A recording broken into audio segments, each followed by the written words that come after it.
I would like to wish our guest, Mr. Thomas Sheridan, a very special welcome. Now many of you will know Tommy as a former MSP and was also at the forefront of getting rid of the dreaded poll tax. At the end of his speech, we will be having a question and answer session where Tommy will answer any questions that you have. Over to Tommy.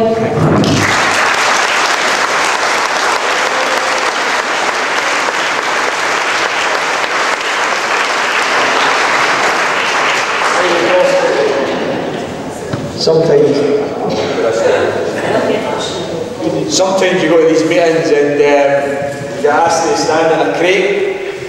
I've been standing in chairs, but this time tonight, and obviously Roslin is obviously a wee bit better off because I'm getting a coffee table. I've been instructed by Ian that I've got to stand here. He's going to do a wee bit of filming, and I think he's going to put it up on YouTube as well. I do want to just take my hat off to Scott there. I think the talent and the passion, the creativity that Scott's displayed there is exactly the passion and the talent and the creativity that is going to flourish from the 19th of September when this wee Scotland becomes a free nation. That's it.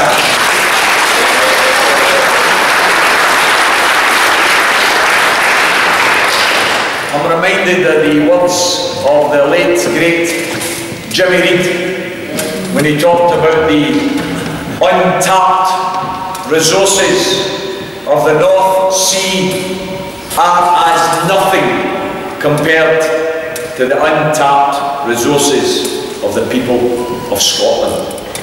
And I think as we approach this next 3 weeks, brothers and sisters, we have to realise that we have within our grasp a once-in-a-lifetime opportunity. This is not going to come round again in the near future. I've got to say to you, I think the British establishment is absolutely petrified just now. Yeah. Petrified. Think about this for a moment. They have everything on their side. They have the billionaires, the millionaires, the press, the media. They have all the world's leaders. I mean, I don't know about you, but I thought this was our referendum until I read the Chinese Premier get involved. I don't remember his name, and he doesn't remember my name. There you go. But he's come out in June to say that it's in China's interest, a strong United Kingdom. He hopes that people of Scotland vote no. And then we had the other half of Abbott and Costello, or at least I thought it was the other half of Abbott and Costello because he was such a comedian with what I had to say. It turns out he's no relation whatsoever. His name's Tony Abbott. 2 weeks ago there, Prime Minister of Australia. And he's been bumping his gums, telling us that only those who are opposed to freedom will vote yes. George Orwell will be having kittens with this stuff, wouldn't he?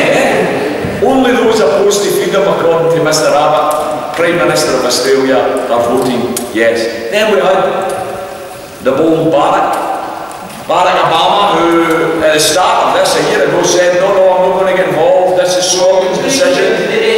And he now said, please get to the issues. Shut up. I'm sorry, brother.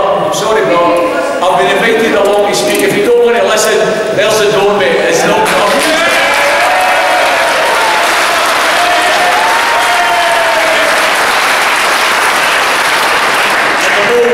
The bold Barack got involved in this referendum debate by suggesting that it was in America's interest that we all stay part of the United Kingdom. And then closely after Barack made his comments, in came Hillary Clinton, who's apparently the president-in-waiting in America. And she said that it's in America's interest for a strong, united kingdom. She hopes Scotland votes votes no. And by the way, they said this at the end of June.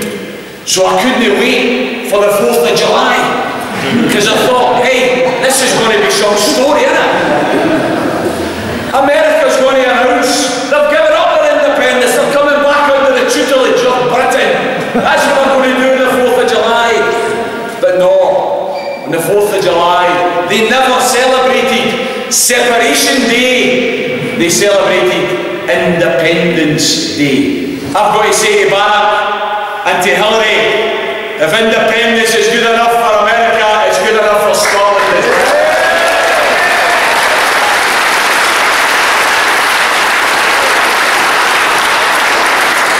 But the important point for tonight's meeting about the Chinese Premier, about the President of America, about the President-in-Waiting of America, about the 200 worthies. Some of you may have seen it. This last week, London Times had a big letter signed by 200 of the worthies of England, the Sirs and the Lords, most of them millionaires, OBEs and CBEs, and they were all appealing to the Scots to reject independence and to vote no.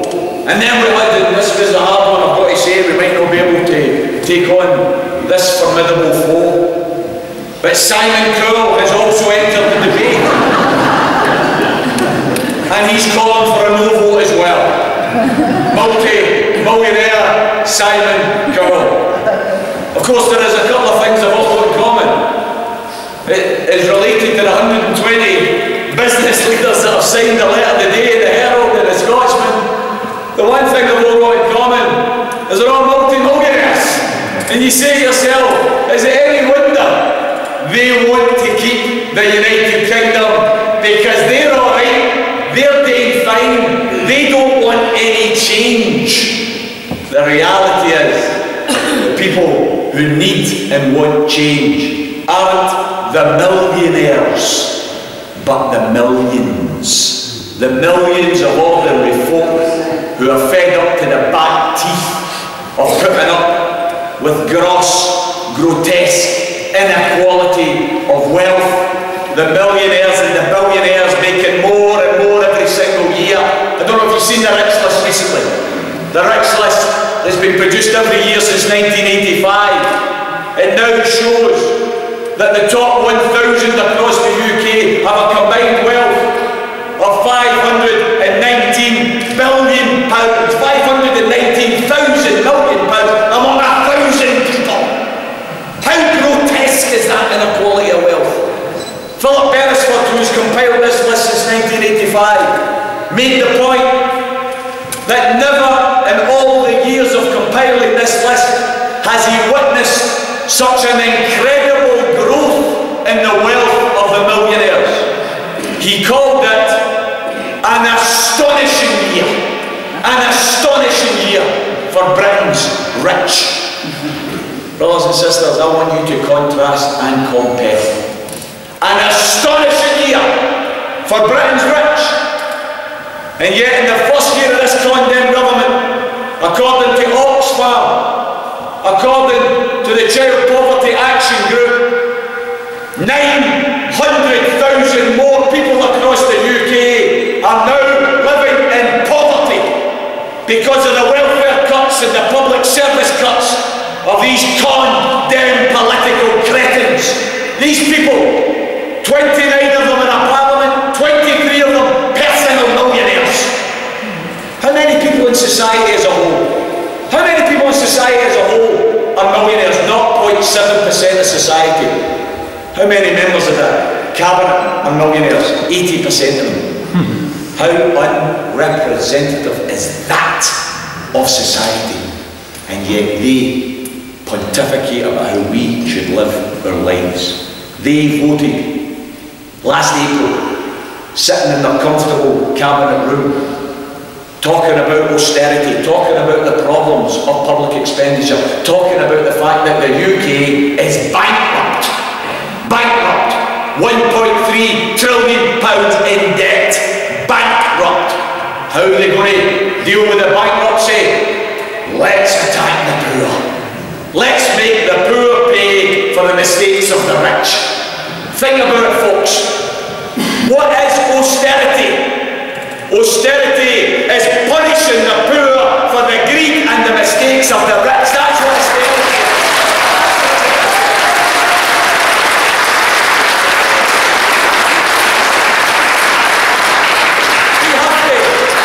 We have to, at meetings like this, raise the question loud and clear. How many pensioners in Roslin? How many local authority workers in Roslin? How many health workers in Roslin? How many retail workers in Roslin? How many of you were responsible for the economic crash of 2008? None of you. Well, if none of you were responsible for it, why the hell are you having to pay for it? That's what we've got to ask.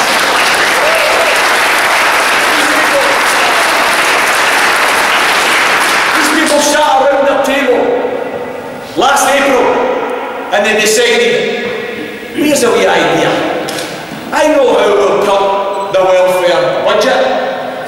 Let's attack these pesky working class folk who live in council houses and housing association houses.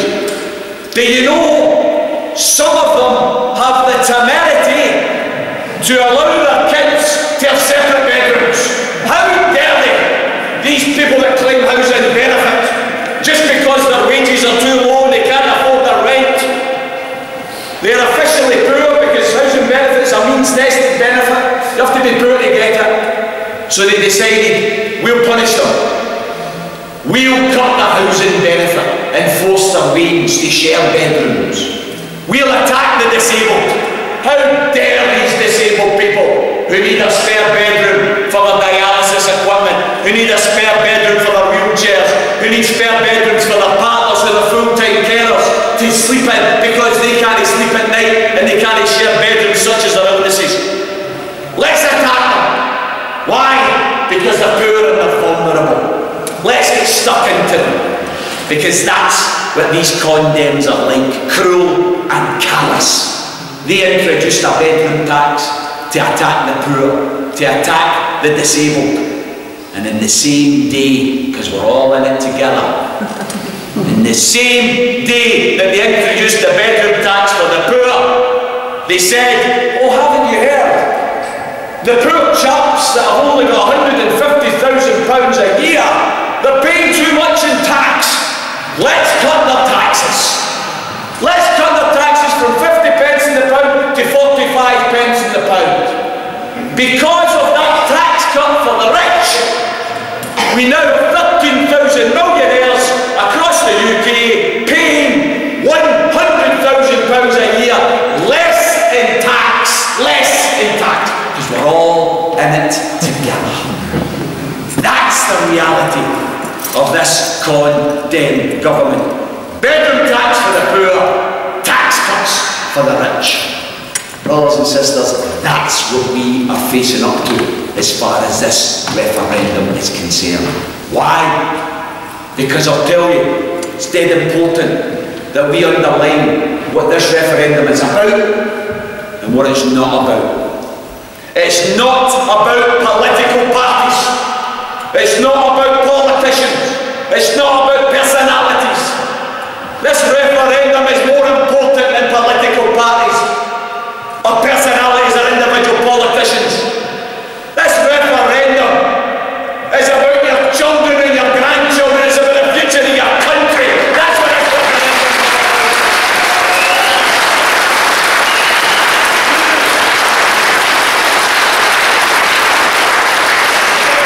You on the 18th of September, you are not voting for a political party. You're not voting for a political manifesto. You're not voting for a politician. On the 18th of September, you are voting for the right to get the government that you vote for in the future. That's what you're voting for.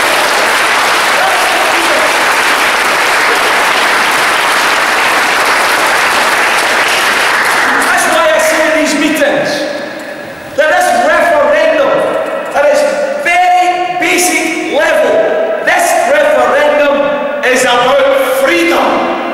Freedom. Some people will say, oh, Charlie's coming up to this meeting here in Roslin tonight. He's in the Braveheart CD in the motor. He's been playing it all the way here. Maybe he's even in a few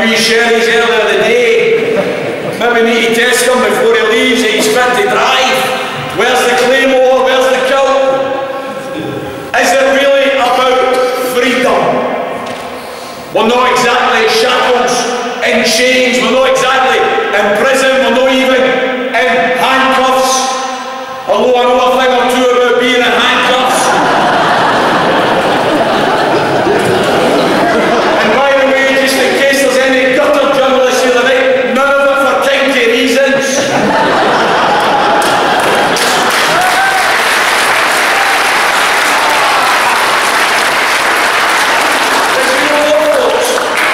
We may not be in literal handcuffs, but we are in political handcuffs. We're in political handcuffs. Why? Because since 1951, this wee country of Scotland has rejected the political creed of greed. This wee country of Scotland has rejected the political agenda that dictates the way to motivate the working class is pay them less and get them to work longer. But the way to motivate the ruling class is to cut their taxes and give them bigger bonuses. We've rejected the political manifesto that essential public services are open for sale to the city stubs in London to make them even richer than they already are. Scotland, since 1951, has rejected all of those political ideas. We have rejected Tory governments since 1951. We've never voted for a Tory government since 1951. But here's the political handcuffs. Since 1951, even though we've never voted for a Tory government, we've had to endure 35 years of Tory government. That's the political handcuffs that we're in.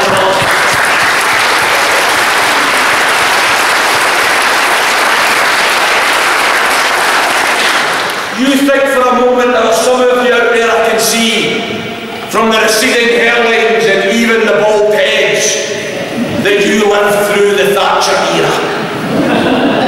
You lived through an era. 1979 ushered in one of the most evil politicians in the post-war period. A woman who despised this country because we refused to support her agenda. When she lectured from her ivory towers in London about there being no such thing as society, we in Scotland said, no, there is such a thing as society. We believe in looking after our neighbours. We believe in looking after the children, the elderly, the disabled. We believe there is such a thing as humanity, as society. And she punished us for that. She destroyed our industries. She destroyed our industrial base. She took away our mines. She took away our steel yards. She took away our shipyards. I visited communities in the 80s during the miners' strike, places like Bulston, places like Cumnock and Killock, places that at that time knew nothing but full employment, hope and aspiration. They didn't know what heroin was. They didn't know what poverty was. By Christ, they know what heroin is now, and they know what poverty, and they know what low pay, and they know what social division is now. Let's face it, and I apologise for any children in here tonight.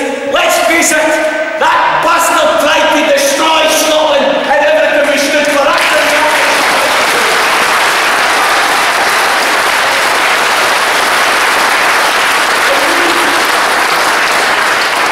And we now have the son of Thatcher in the shape of Cameron, who again we never voted for. We never voted for. But he is in charge. And that report, that Oxfam report that I mentioned earlier, about the 900,000 extra people in poverty, it makes two other things that are dead important for you tonight. Two other important points. Number one, it describes the process of these welfare and public service cuts as speeded up Thatcherism. Speeded up Thatcherism. Worse than in the 1980s, such as the inequality and the division that's been created on the back of these policies. But here's the rub. Here's the rub for a meeting like this. That report goes on to make the point that so far, only 40% of the cuts that have been announced have been implemented. 60% are still to come. 60% are still to come. That was revealed, wasn't it? The cat was let out the bag, or rather the ginger rodent let her out the bag. When Nanny Alexander was photographed 2 Fridays ago, in the back of his limousine about to get his cabinet meeting, and in his cabinet papers on his lap, and photographers managed to get photos of him, and they managed to reveal the contents of that dossier. And what did the contents reveal? That the result of the £83 billion worth of public service and welfare cuts have still to be implemented in the shape of, in the next 12 months, 490,000 job losses. 490,000 job losses. In Scotland, 60,000 job losses. 60,000. And the report goes on to say, we will also ensure, in order that the private sector can take up the slack, we will ensure for those remaining public sector workers there is pay restraint and reduced hours. There's the future. There's the future. You see, some people say in the course of this debate, Tommy, I'm a bit worried about voting yes. I'm worried about the uncertainty. I'm worried about the potential instability. I just want to stick with the status quo. I want to stick with the certainty and the security of the way things are. And I can understand that. Particularly, I've got to say, I'm the elderly, I can understand it. You're set in your ways, you've went through a lot in your life, and maybe you're thinking, oh, I don't know if we're up for this challenge or something new, I don't know if I'm ready for it. Please understand. And no vote is not about standing still.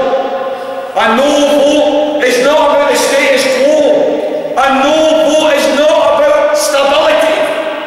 And no vote is about more cuts, more poverty, more inequality. Things are going to get worse. Things are going to get worse.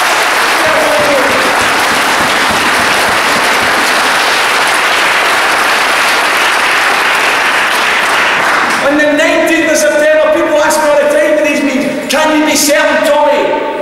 If we vote yes, can you be certain about the things that you talk about improving, that they will actually improve? And I make the point, I can't be certain I'm going to be here tomorrow. I think I'm going to be here tomorrow. I hope I'm going to be here tomorrow. I can only give you my best guesstimate based on the information I've got to hand. I think to myself, bottom line, if you're looking for a bottom line in the argument, in the pub or the workplace or the house, bottom line, we can't do any worse than Westminster's doing to do.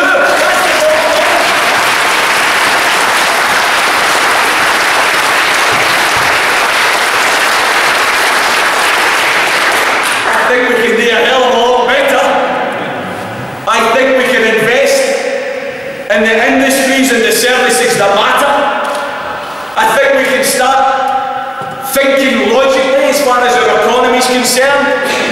Have an industrial strategy, have an employment programme. Why don't we, as an ordinary country with resources at hand, why don't we identify social problems like homelessness, like overcrowding?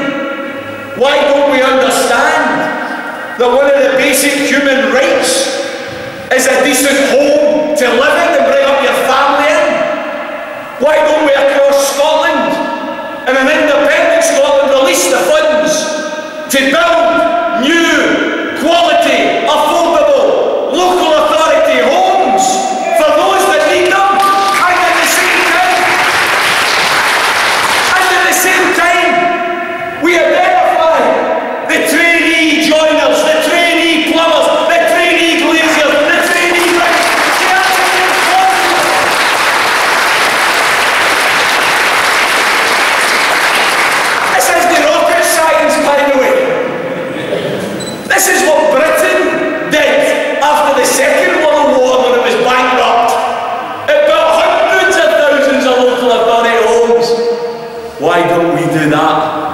an independent Scotland. We solve unemployment and we solve homelessness. Then when the people were put back into employment, what did they do? You give them decent wages, they pay tax. That gives you money back to invest in your services. What else do they do? Well, you're giving them decent wages, so they don't just pay tax, they buy things. The demand for goods and services for the local economy and the small businesses grows as a result. I spoke at a meeting in February. The Glasgow University, first meeting I spoke at with the Businesses for Independence. 1,500 members, small businesses. 1,500 small businesses involved in a campaign for independence. I spoke last week in Cumbernauld, Businesses for Independence. They've now got 2,500 members. 2,500 small businesses signed up.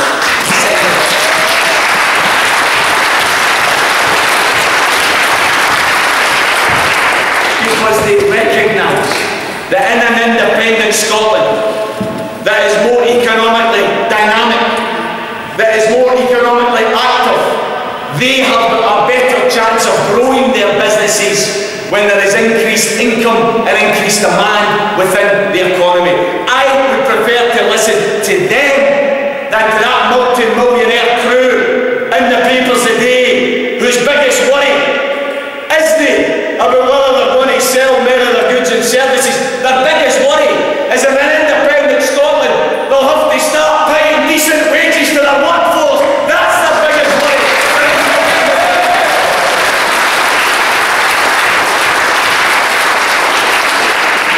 We have it within our grasp, brothers and sisters.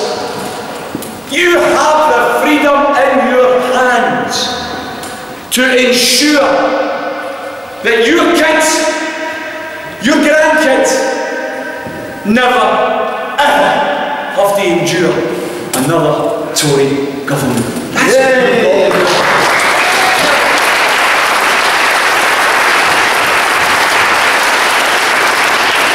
No, I think that's a good enough reason in and of itself. I took my dad on a Wednesday, we go and get his pension, we go and get some messes, we go in a wee local cafe, we get a wee coffee and a roll and bacon every Wednesday. And I was in there the other day and there's a wee woman, wee pensioner, wee Mary, tapped me on the shoulder. She says, Tommy, how are you in this vote? Is it a yes or a no? Is it a yes or a no? She's not got YouTube by the way. I says, Mary, I'm a big yes. I'm for a big yes, Mary. Think about it then. We could prevent there ever being another Tory government in Scotland ever again. And she says, Tommy, that's good enough for me. So, I think we can win the arguments, even on that argument alone, that in the future, in an independent Scotland, we'll get the governments we vote for. Isn't that a basic human democratic right that is worth voting for? But put that aside for a minute. What other freedoms are we going to get? We're going to get the freedom to save essential public services. You have it within your grasp to save services like the health service and like education. I want to take up the economic illiteracy and political ignorance of this Bitter Together campaign, who say, oh, there's no threat to the health service, no threat to education, with a no vote. Don't you know they're devolved to the Scottish Parliament? How stupid do they think we are? Devolved to the Scottish Parliament? That's right. They are politically devolved to the Scottish Parliament. The only problem is, that's worth nothing, because they're not economically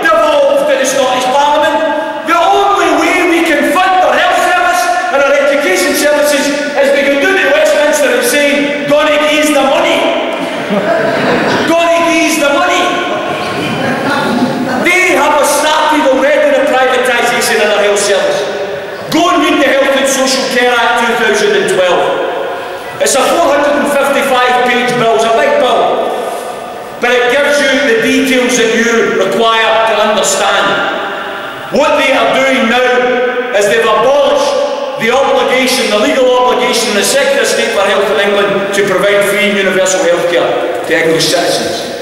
They are replacing it with a system of personal health insurance where they are inviting big companies, 60 big companies have been invited to tender for the provision of healthcare. Companies like PricewaterhouseCoopers, companies like the Royal Bank of Scotland, companies like Virgin Money. What do they know about healthcare? Bugger all. What do they know about making money? Plenty. They've been invited to tender for cancer care, children's services, elderly services, and they have been given the right to decide who pays and how much they pay.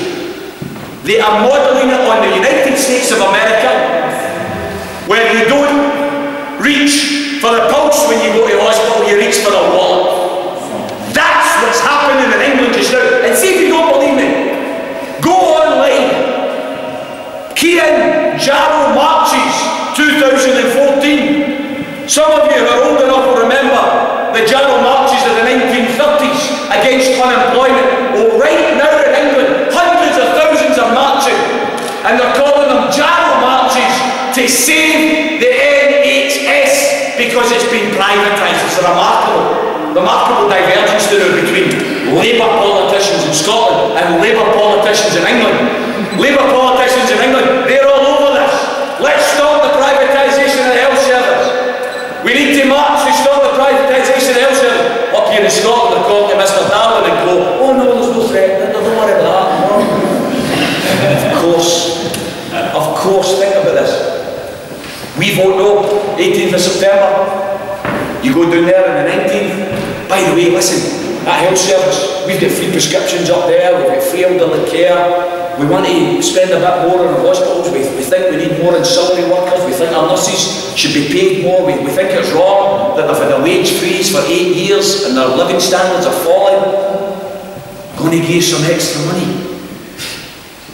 What are they going to say? To a bunch of people that have just bottled it. What are they going to say? On your bike, you do up there what we're doing here. Privatise your health service. If you've not got enough money, you'll need to start introducing your prescription charges. If you've not got enough money, you can't pay the health workers any decent wages. If you've not got enough money, you can't expand the health service anymore. And that's not where it'll stop. Education. We in Scotland have valued the idea that working class kids can get the chance to get education just the same as the ruling class and the middle class. By the way, as a socialist, we've not got enough of an open door in our universities yet. I'm determined in an independent Scotland to fight damn hard to get the opportunities that I had in 1981 when I went to university. I want every working class kid in Scotland to qualify for a living grant to be able to go and study at university.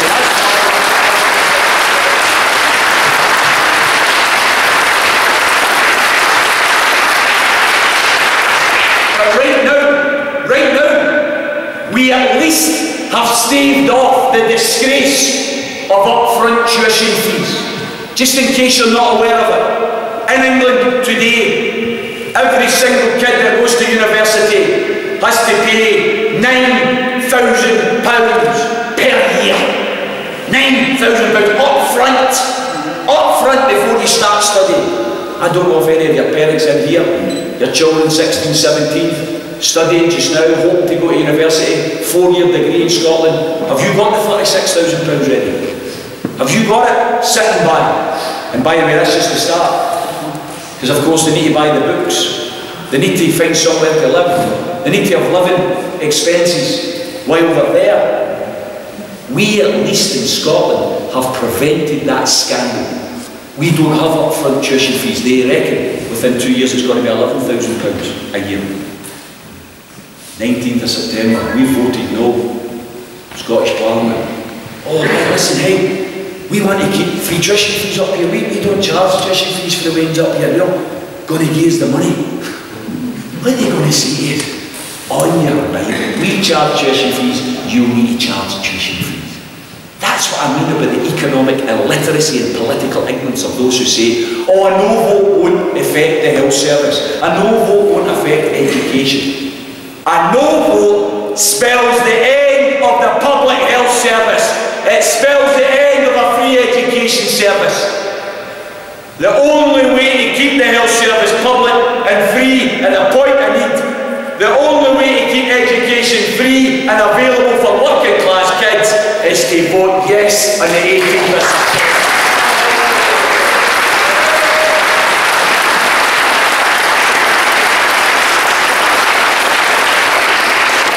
We've got another freedom. We've got the freedom to make sure there's never a Tory government in Scotland. We've got the freedom to make sure our health service stays public. We've got the freedom to keep our education free. We've also got another freedom. This one means a lot to me, might not mean as much to everybody else. Maybe it's because I've been arrested outside the gates of Pavillion so many times I can't remember. But here's another freedom that we've got.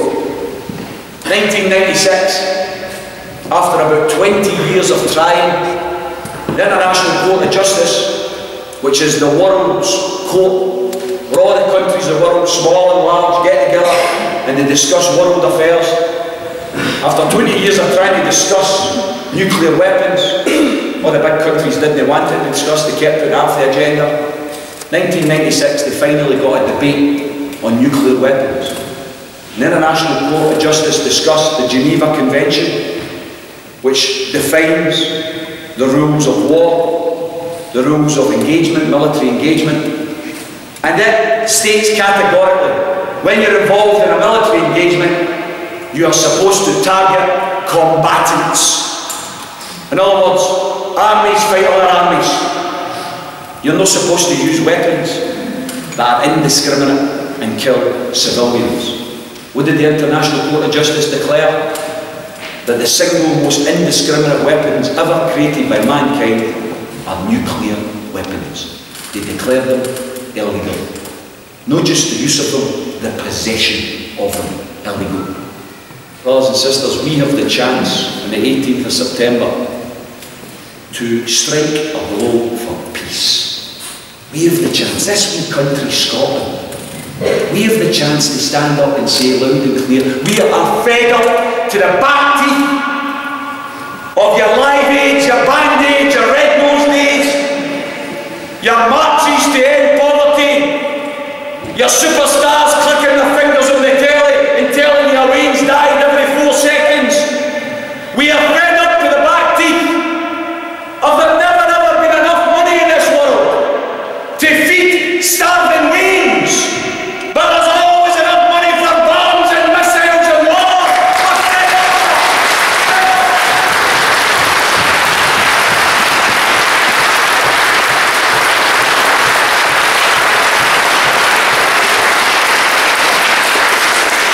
We're going to say loud and clear, the £130 billion, £130,000 million, that's what they've set aside for the new generation of Trident missiles.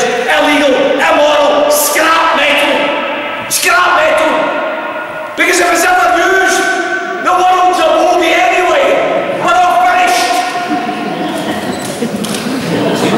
Why would we put aside in Scotland £163 million a year? £163 million a year, that's your contribution. £163 million a year. You have got the freedom on the 18th of September. You can decide. Are we going to spend £163 million a year on illegal, immoral weapons? Or are we going to spend them on schools and hospitals and nurses and doctors and teachers?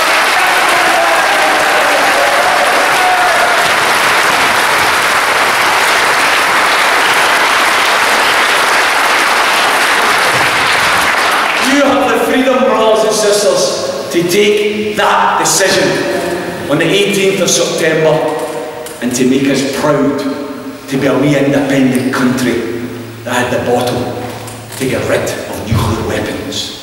By the way, just in case there's any doubt, I'm not interested in moving nuclear weapons to Plymouth or Falmouth. The Ministry of Defence did a feasibility study. They looked at the possibility of storing them in Portsmouth. Do you know what? They said that the collateral damage in the event of an accident was too great, so they're just keeping them nickeled.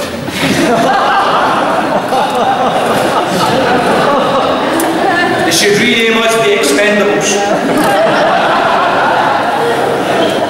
I don't want to move nuclear weapons to Portsmouth, Plymouth or Falmouth. I want them decommissioned completely. See, in the interim period between us expelling the nuclear weapons and them being decommissioned, we might need to store them somewhere. Have we no bad wee idea?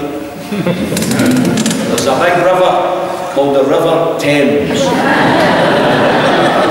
And there's a big house on the River Thames called the Houses of Parliament. Why don't we move the Trident nuclear fleet right outside the Houses of Parliament and let's see how quick they decommission them then.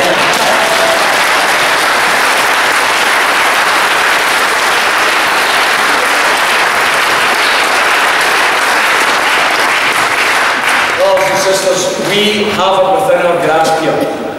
Some people say, are we big enough? Well, we'll be an average sized country. We'll be bigger than some and smaller than others.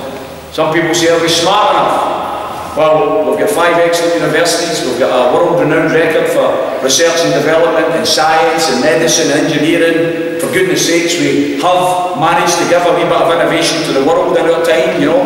Whether it be the television or the telephone or whether it be penicillin or tarmacadam. Well, we've done no bad. We've fought above our weight, so I think we're smart enough. Are we rich enough? Tommy's got up here and he's talking about spending money in council housing, spending in health service, spending in education. Have we got the money? I had a dubious pleasure a few weeks back there, debating with the bulging Michael Buffon Portillo. He was in a makeshift TV studio in Edinburgh there. He was sitting in the big tartan trousers, no pockets, doesn't need pockets. Used to be that we paid for everything because he was a minister, now we pay for everything because he's a BBC pundit. And I made a few remarks about the potential of an independent Scotland, how we could invest in education, lower class sizes. Why is it our Wains are getting taught in classes 30 and 30 plus? Why don't we have what the Wains can afford in the private schools, 15 in a class? Why don't we have that? Why don't we get the same opportunities? I talked about the idea of solving homelessness, putting people into work, solving the homelessness problem, solving the unemployment problem. I talked about doing away with a poverty minimum wage which subsidises big business. Think about the poverty minimum wage. Everybody on the minimum wage here, you're entitled to claim housing benefit. You're entitled to claim working families tax credit. You're entitled to claim council tax credit. Well, wait a minute. Big businesses, like the Asdas of the world, the Morrisons of the world, the Tesco's of the world, they pay you poverty wages and we pick up the tab. They make billions in profit, but we pay the wages, we subsidise the workers. No, we're not doing that in independent Scotland. We're going to introduce a living wage, not a minimum wage, a living wage, which actually gives people some dignity in employment so that they don't have to claim benefits to survive. I made some of these points in front of the old Michael, and he sat and looked at me with his patronising glare and then said, what Mr. Sheridan has to understand, in an independent Scotland, they may not be able to survive because they'll lose England's subsidies. I thought, there goes a waste of a very expensive private education.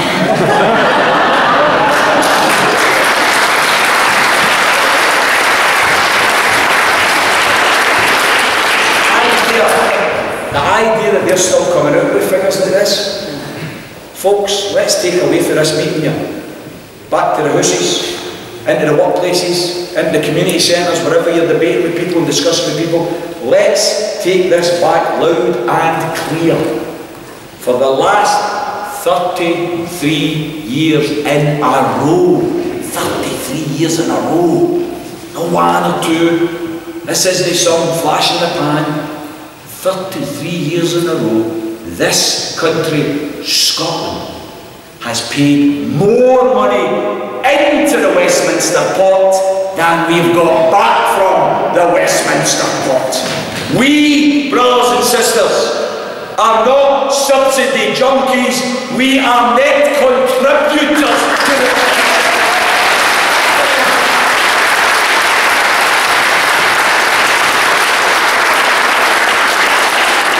By the way, if you thought about that for a moment and you think how cold and cruel and callous these people are, it makes sense, doesn't it? See, if we were subsidy junkies, do you think they'd want to keep us? 5 years, the last 5 years. The last 5 years alone, Businesses for Scotland have done the detailed research.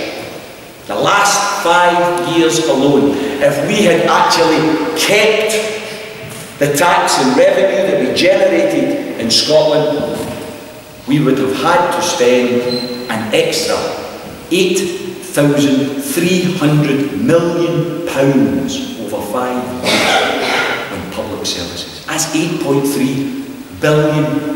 That's over £1 billion extra every single year in the last 5 years.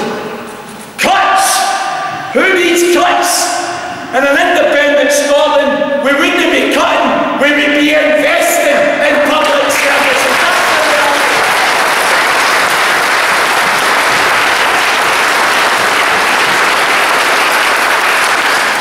They say is, you know, oh yes, but you have to be careful, you know.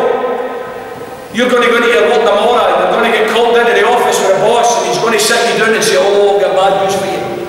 Got bad news, oh, what is it, what is it? I can only guarantee another 40 years employment. You're going to say, oh, aye. We're supposed to be frightened of that. This mob are saying to us, oh, North Sea oil, you know, only last another 40 or 50 years, you know. Help up home, you know, panic stations. What are we going to do with 40 to 50 years of generating that oil wealth? And by the way, they've been saying it's going to go out for decades. But never mind that. What about the geological surveys that have now been completed on the west coast of Scotland that show that there is just as much oil, if not more, waiting to be extracted, but they can't explore and extract because it's in the direct shipping line of Trident. Easy solution. Get rid of Trident, let's extract it.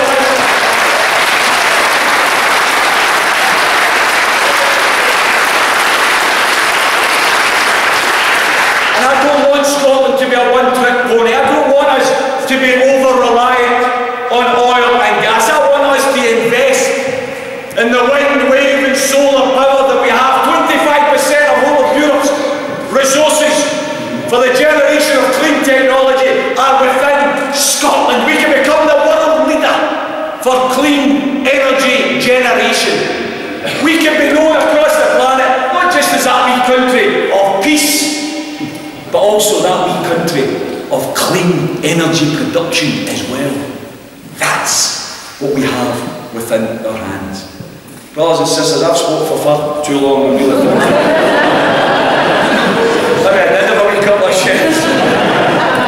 I want to finish, brothers and sisters, by just making a couple of rounding up points.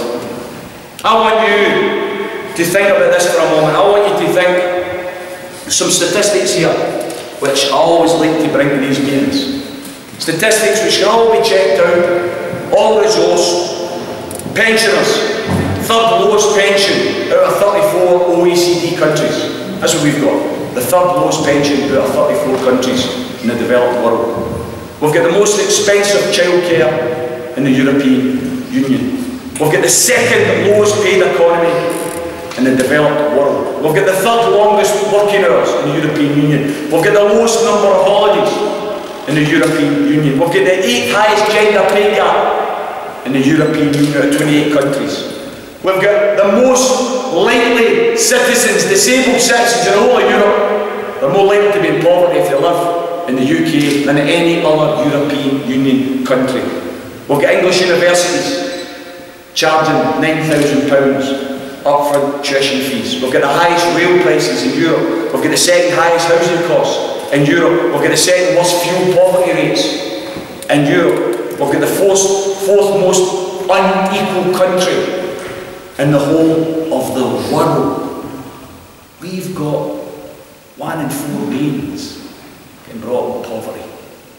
We've got 1 million families relying on food banks for survival. We've got the British Red Cross, first time since 1945, giving out food parcels in Britain. It has got 4,000 wains a day. 4,000 wains a day rely on food banks. We've got 1 million workers, predominantly young workers, working on less than the minimum wage on 0-hour contracts. A scandal. 100,000 of them in Scotland. Brothers and sisters, we have got one of the most socially divided nations on the planet. We've got all of those statistics. We've got horrible, corrosive poverty. We've got payday loan companies making a packet because people are struggling week to week, month to month. I want you to think about these statistics so that the next time you see somebody on the street saying, vote no, because we're better together, I want you to go up and say to them, see if we're better together. Why are we not better today? Why are we not better today?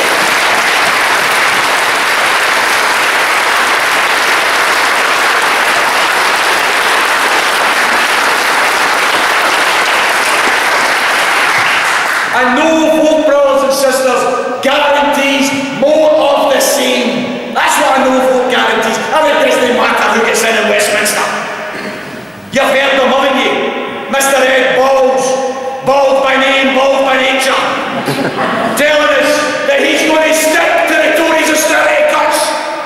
He says, we'll do it a bit slower. You're not going to hide in the one who's going to do it slower than the other one. Ed Miliband, you wouldn't trust him to run a bar, never mind run a country. They're just Tories in disguise. It's the same agenda. Westminster offers us nothing but cuts, unemployment, privatisation, inequality, low pay, 0 hours contracts, food banks. That's what Westminster offers. I ask you to reject it. Yes. I ask you to reject it. See, I said earlier that we're big enough, we're smart enough, we're certainly rich enough. But are we brave enough? Are we brave enough to take our own destiny in our hands and run our own affairs? Brothers and sisters, there's questions about the currency, European Union, head of state. My talking's worth. I don't want the Bank of England to have anything to do with independent Scotland. I want an independent, publicly owned Scottish central bank that controls the Scottish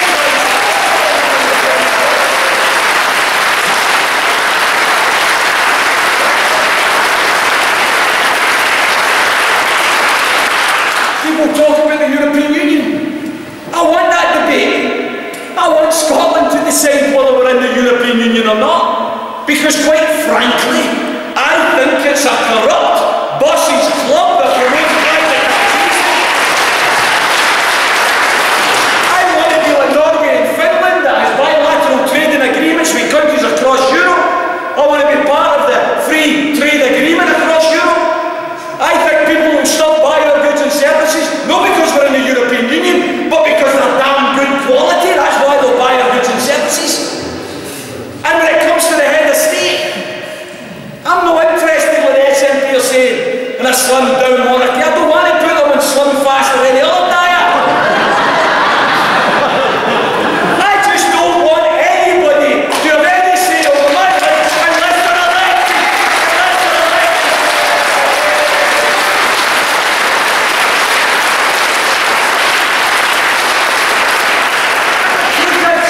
The truth is, currency, European Union, head of state, it's all irrelevant unless you vote for independence. Correct. Because you'll not decide any of them. That will be decided by the southeast of England. That's what we decided on that. I am perfectly willing to accept defeat after we're independent. When we have these debates, I might be in the right side of the argument of all three of those questions. I'll put my hand up and say, no problem. At least Scotland's decided. That's the difference. Yes. Not another country deciding what we want in our direction. Brothers and sisters, I tour Scotland. I think I said earlier, this is the 86th meeting that I've managed to speak at. Got another about 30 planned between now and September 16th. And it's a great privilege because I get to meet loads of beautiful and wonderful people. I get to feel the warmth and the kindness of people across Scotland. I get to see bits of Scotland I've never seen before at 50 years of age. And it's brilliant. It's got its downside. It's got its downside because any of you who work away from home, maybe on the regs or maybe HGV drivers or maybe in the armed services, you'll know what it's like when you've got children and you have to leave them. You have to leave them to go to work, right? And before I left the night, my wee daughter, wee Gabrielle, she's only 9, put her arms in my neck and says, Daddy, I don't want you to go to me. And I can understand why she says that, right? Because I'm at meetings every single night of the week and I'm not there for her. I'm doing tucking her up in bed the way a father should be doing. I console myself with the belief that what I'm doing is for her. Because I'll benefit from independent Scotland at 50 years of age. I'm going to live in a fairer and a brighter and a less divided country. But the real beneficiaries of an independent Scotland are going to be me. Going to be the children. Going to be the 9-year-olds and the 10-year-olds. I want them to grow up in a country where 20 years from now I want others to be sitting with their wains on their knees and I want the wains to be saying, Mummy, what was poverty? Mummy, what was racism? Mummy, what was homelessness? That's the type of chance we've got. It's the type of nation that we can build. One thing that keeps me going is a song, and I'm going to give you a verse of it. It keeps me going. It's Lavi Sifri's song called Something Inside So Strong. And I bear it in mind because of the size of the opponents we're dealing with. The fact that we're neck and neck with now, folks, is incredible, given the formidable opponents we're facing, given the wealth they've got, the power they've got. Why is it they've involved all these people that I mentioned at the start of the meeting? It's not because they think they're winning this. It's because they recognise they're losing it. They're losing it. And that's why they're dragging everybody into the debate. To try and frighten us to vote no. I want you to bear in mind the words of that Lavi Sifri verse. Brothers and sisters, when they insist we're just not good enough, when we know better, just look them in the eyes and say, we're going to do it anyway. Thanks very much.